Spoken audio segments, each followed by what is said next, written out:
जय जोहार, जय आदिवासी, जय भील प्रदेश। આજે આદિવાસી પરિવાર દાહોદના દરેક તાલુકાના યુવાનો તથા દાહોદના સર્વે સમાજના યુવાનો અને વડીલો ઉપસ્થિત થયા છે।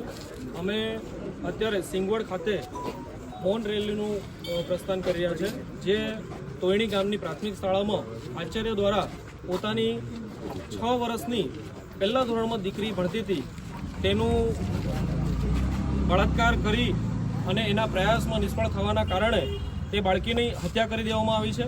તો તેના વિરોધમાં સર્વ સમાજ અને આદિવાસી પરિવાર એ માંગણી સાથે આજે રેલી કાઢી રહ્યા છે કે આ જે હત્યારો છે, બળાત્કારી છે, એને ફાંસીની સજા આપવામાં આવે અને આવા બીજા 10-15 માણસો બીજા આવા કોઈ આ વિષયમાં વિચાર પણ ના કરે એવી રીતે એને સજા આપવામાં આવે।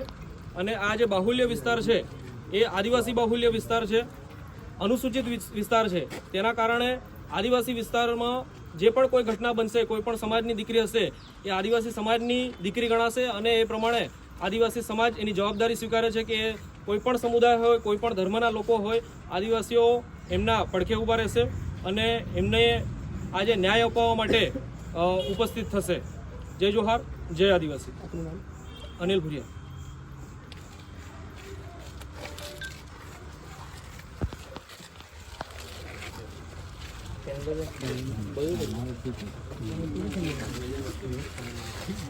હવે આપણે બેનર આગળ રાખીશું, આપણે બધા